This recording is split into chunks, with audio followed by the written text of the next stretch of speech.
What's going on, everybody? CGA Sports back.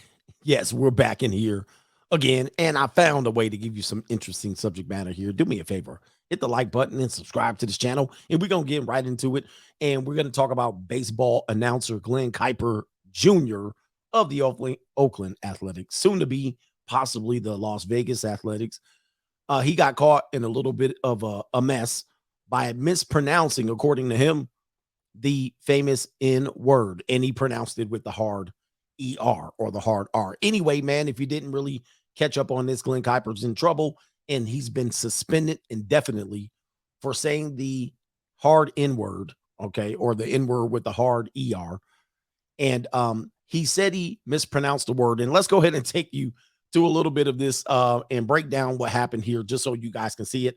Here it is right here. Oakland Athletics announcer suspended indefinitely after using a racial slur, in which, as you can see, his hands are up. He was like, man, I don't even know what I said. I didn't mean to say it. We're going to figure out if he meant to say it or not. And Glenn Kuiper has been suspended indefinitely. He probably could be losing his job after using a racial slur here during the team's pregame show prior to the Athletics road game against the Kansas City Royals. And then what happened was he will remain off the air until a review of the incident is complete. And Kuiper was discussing the phenomenal time that he had visiting the Negro League Baseball Museum in Kansas City, Missouri. And he was talking to another brother there who was his TV analyst, Dallas Braden.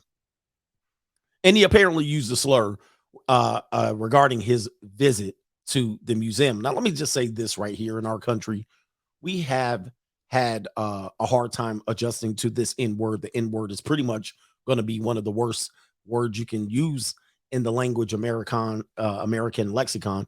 And so right now you have a lot of people who, if you use the word, it's automatically out. All right. And so if you're a white person or a person that is not black and you use the word, automatically out. Even if you use it in the street lingo, if you use the NIGGA, if you use that and you're a white person, you're going to be completely out. Like you could be rapping some Jay-Z lyrics, completely out. Now, for a long time, people have been trying to bury the word. You've had people like Jesse Jackson and Al Sharpton do a ceremony to bury the word. I believe the NAACP, did a ceremony to bury the word. But it continues to be used in street lingo and hip hop music. Now, once people start getting fired for using the word either by accident or on purpose, and they're not black, they often refer to hip hop music, which is an understandable argument. I get what they're saying. They're like, you're saying it and we can't say it, and it should not be said at all. Now, I kind of have the same approach because I try not to use the word at all. And every time I start using the word or I use it once, it seems contagious. That means when I start using it, that means it's probably going to be used again within the next few days or probably that day, because once you say it, you almost can't stop saying it. With that being said, this announcer probably is doing the same thing. Now, I'm going to play the video of him saying it. What I just talked about being a contagious word, you're going to see what I'm talking about with the way he said it. I believe he's been saying it before that. This is just a belief. He's been saying it before that with how comfortable it came out, like it's contagious. So this isn't, to me, a situation of where it was a mistake, right?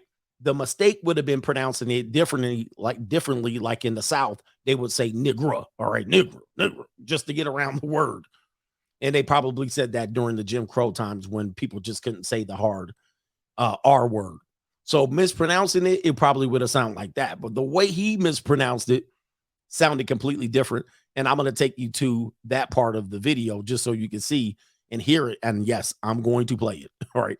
I got to play it. For some reason, I got to play it. And if YouTube has a problem with it, well, it's not my problem. Let's go ahead and take you to it real quick. And this is on Twitter. And let's see if he says it here. He's the individual right here is going to be on my right-hand side. The man with the beard is going to be his analyst. So let's go ahead and let it rip. We had a phenomenal day today. Negro League Museum and Arthur Bryant's Barbecue. Yeah. We had a phenomenal day today. Negro League Museum and Arthur Bryant's Barbecue. Well, the barbecue was good, and I don't know why the brother on the bearded guy missed it. He completely missed it telling him, I mean, that was a slip. And that was a slip that he seemed all too comfortable with saying. Now, he did make a video saying that he apologized and it didn't come out the way he intended it. And I'm pretty sure that's going to be the case. It didn't come out the way he intended it. But the way the slippage was, it was nowhere near how the Negro leagues, it was Negro and Ninja, sound like two different things. So the slip, I don't know, man. Maybe he had some barbecue and maybe some sauce on the end of that. And so right now he's been indefinitely suspended. They're going to investigate him. And I don't know. I don't see him coming back from that one because of the way that the word is being used or how it's being viewed in the cancel culture we live in. All right. But let me know in the comment section if you agree that he should be suspended. And in fact, if he should be fired for this offense, or if you're on the other side, if you think it was a slip, that he shouldn't be fired, that he should keep his job, and that this is just a big mistake. Or let me know if you would think that hip hop music is getting a pass unfairly, and then him slipping up is no big deal. Now, let me add on to this. I'm old enough to remember two incidences that were similar to this, although the N word wasn't used.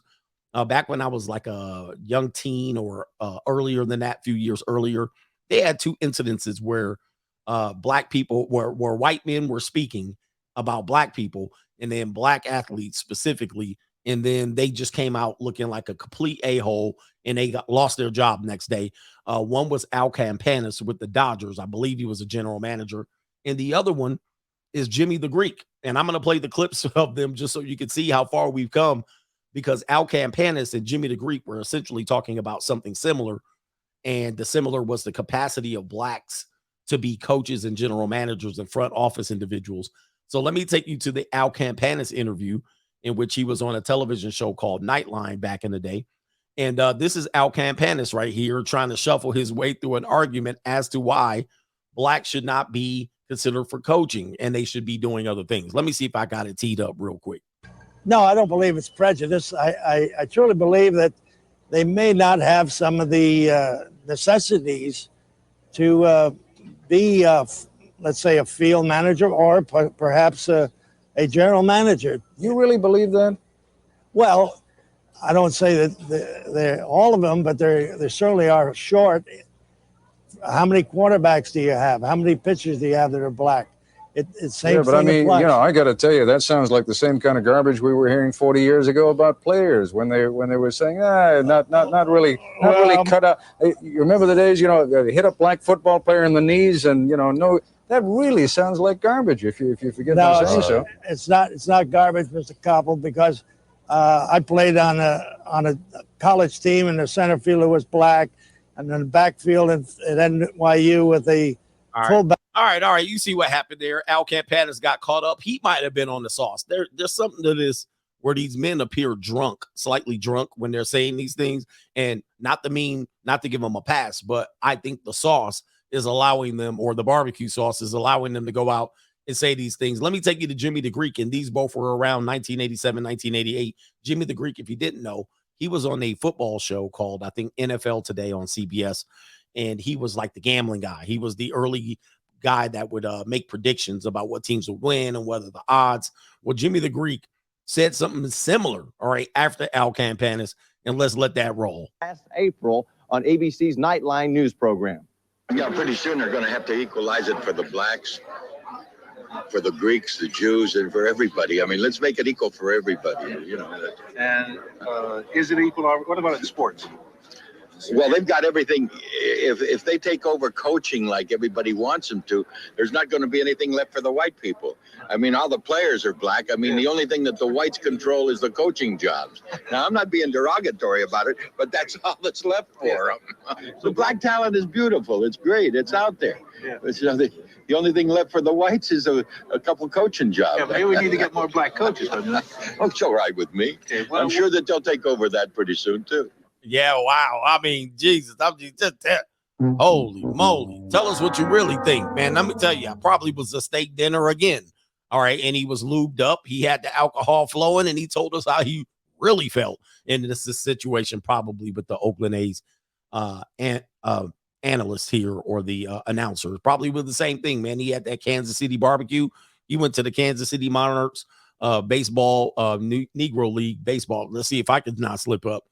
And he went to the museum, and all of a sudden he got lost in the sauce. By the way, my great grandfather, a former Negro League baseball player. All right. So yeah, I can appreciate this story. And this is why I said I need to fire up the sports channel. And do me a favor, man. I'm going to kick some more videos over here. Also, some more gaming videos coming up because CGI got game. All right. Shout out to you, man. And we out of here. Peace.